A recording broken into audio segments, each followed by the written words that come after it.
వర్తమానం ఛానల్కు స్వాగతం. నేను మీ అబ్దుల్ వహాబ్. ఈరోజు వార్తల్లోని ముఖ్యాంశాలు. తెలంగాణ ప్రభుత్వం 2019కి ముందు వాహనాలపై హై సెక్యూరిటీ నంబర్ ప్లేట్లు తప్పనిసరి చేసింది. పోలీసులకు చర్యలు, అధికారాలు.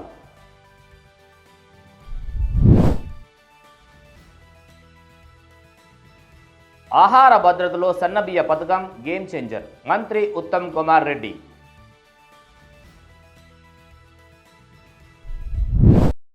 తెలంగాణ ప్రభుత్వం హై సెక్యూరిటీ నంబర్ ప్లేట్లు తప్పనిసరి చేసింది. తెలంగాణ ప్రభుత్వం ఏప్రిల్ 9, 2025న కీలక నిర్ణయం తీసుకుంది. 2019 ఏప్రిల్ 1కి ముందు తయారైన అన్ని వాహనాలకు హై సెక్యూరిటీ రిజిస్ట్రేషన్ ప్లేట్ అమర్చడం తప్పనిసరిగా ఉండేలా ఉత్తర్వులు జారీ చేసింది. వీటి అమరికకు గడువు సెప్టెంబర్ 30, 2025 తేదీ వరకు నిర్ణయించారు. ఈ ఆదేశాలను పాటించని వాహన యజమానులపై 1988 మోటార్ వాహనాల చట్టం ప్రకారం చర్యలు తీసుకుంటారు. సరైన హెచ్ఎస్ఆర్పీ లేకుండా రోడ్డుపై నడిచే వాహనాలపై కేసులు నమోదు చేయనున్నారు.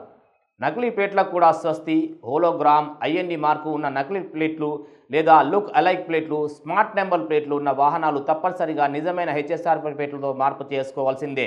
హెచ్ఎస్ఆర్పీ అమర్చించే ప్రక్రియ: వాహన యజమానులు www.siam.in వెబ్సైట్కు వెళ్ళి బుక్ హెచ్ఎస్ఆర్పై క్లిక్ చేయాలి. వారి వివరాలు, వాహన తయారీదారి ఎంపిక చేయాలి. తర్వాత తయారీదారు లేదా డీలర్ ఆథరైజ్డ్ అప్లికేషన్ మళ్లింపబడతాయి.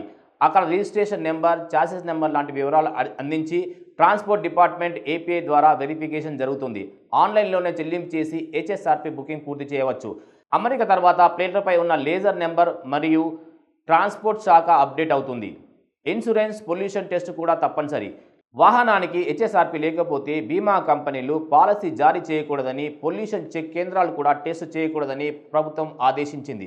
ట్రాఫిక్ పోలీసులు సెప్టెంబర్ 30 తర్వాత హెచ్ఎస్ఆర్పీ ప్లేట్ లేని వాహనాలు రోడ్డుపై అనుమతించరాదు. ప్రభుత్వ ఉత్తర్వు ప్రకారం హై సెక్యూరిటీ ప్లేట్ మరియు హోలోగ్రామ్ కలిగిన కలర్ స్టిక్కర్ అమర్చడం వాహన యజమాని బాధ్యత అని స్పష్టం చేశారు. వాహన శ్రేణుల వారీగా హెచ్ఎస్ఆర్పీ ప్లేటు ధరలు ఇలా ఉన్నాయి. తెలంగాణ ప్రభుత్వం హై సెక్యూరిటీ నెంబర్ ప్లేటు తప్పనిసరి అమర్చాలని ఆదేశించిన నేపథ్యంలో వాటికి సంబంధించిన సగటు ధరలు వాహన శ్రేణుల ఆధారంగా నిర్ణయించారు. 2 చక్రాల వాహనాలకు హెచ్ఎస్ఆర్పీ ప్లేటు ధర 320 నుండి 380 వరకు ఉండగా, విదేశాల నుంచి దిగుమతి అయిన 2 వీలర్లకు ఇది 400 నుండి 500 వరకు ఉంటుంది. 4 చక్ర వాహనాల కోసం ప్లేట్ల ధరలు సుమారు 590 నుండి 700 రూపాయల వరకు ఉండగా, దిగుమతి 4 వీలర్లకు ఈ ధర రూపాయలు 700 నుండి 860 వరకు ఉండనుంది. 3 చక్ర వాహనాలకు ధరలు రూపాయలు 350 నుండి 450 వరకు ఉండగా, కమర్షియల్ వాహనాలకు ప్లేట్ల ధరలు సుమారు 600 నుండి 800 వరకు ఉంటాయని అధికారులు తెలిపారు. ఈ ధరలు అధికారిక హెచ్ఎస్ఆర్పీ డీలర్ల వద్ద మాత్రమే వర్తిస్తాయని ప్రభుత్వం స్పష్టం చేసింది. పేదలకు సన్న బియ్యం పంపిణీ పథకం ఆహార భద్రత సంక్షేమంలో గేమ్ చేంజర్గా పౌర సరఫరాల శాఖ మంత్రి ఉత్తమ్ కుమార్ రెడ్డి, టీపీసీసీ అధ్యక్షుడు మహేష్ కుమార్ గౌడ్ అభివర్ణించారు. పేదలకు పూర్తి స్థాయిలో ఆహార భద్రత కల్పించేందుకు సన్న బియ్యం పంపిణీ కార్యక్రమం చేపట్టామని మంత్రి తెలిపారు. ఇది చారిత్రాత్మక పథకమని పేర్కొన్నారు. భారతదేశ చరిత్రలో అతిపెద్ద ఆహార భద్రతా చొరవగా దీన్ని అభివర్ణిస్తూ ఈ పథకానికి ప్రజల నుండి భారీ స్పందన లభిస్తుందని ఆయన పేర్కొన్నారు. ఫలితంగా తెలంగాణ జాతీయ ప్రమాణాన్ని నిర్దేశిస్తుందని నాయకులు తెలిపారు. కాంగ్రెస్ ప్రభుత్వం ప్రారంభించిన ఈ పథకం ఇక్కడే ఉందని, భవిష్యత్తులో రాబోయే ప్రభుత్వాలు దీన్ని రద్దు చేయరని భరోసా ఇచ్చారు. ఈ మేరకు మంత్రి ఉత్తమ్ కుమార్ రెడ్డి నిన్న టీపీసీసీ అధ్యక్షుడితో కలిసి ఉచిత సన్న బియ్యం పంపిణీ పథకం అమలు చేశారు.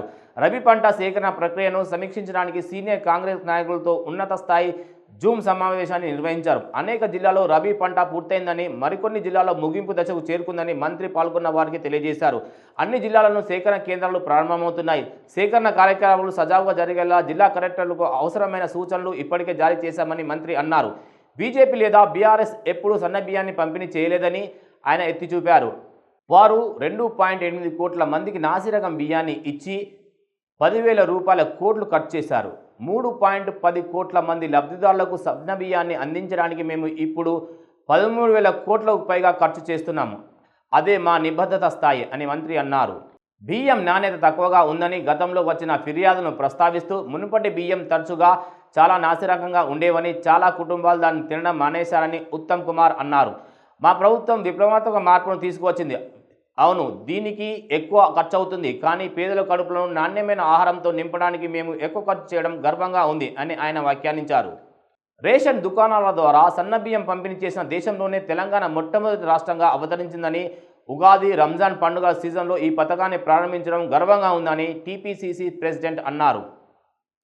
పేదలకి, నిరుపేదలకి, లోవర్ మిడిల్ క్లాస్ నిజమైన ఫుడ్ సెక్యూరిటీ, ఆహార భద్రత కల్పించాలనే ఒక గొప్ప ఆలోచనతో ముఖ్యమంత్రి గారు, ఉప ముఖ్యమంత్రి గారు, అదేవిధంగా కేబినెట్ మంత్రులను చర్చించి ఈ మొత్తం సిస్టమ్ మార్చేసి 30 తారీఖున హుజూర్ నగర్ నియోజకవర్గం నుంచి సన్న బియ్యం పంపిణీ కార్యక్రమం మొదలు పెడుతున్నాము. వాస్తవ వార్తలకు ప్రమాణం టీవీ వర్తమానం. ఈ వార్తలు ఇంతటితో సమాప్తం. మరిన్ని విశేషాలతో మళ్ళీ కలుద్దాం. వర్తమానం ఛానల్ని లైక్, షేర్, సబ్స్క్రైబ్ చేయండి. వర్తమానాన్ని ప్రజల్లోకి తీసుకెళ్ళండి. ధన్యవాదాలు.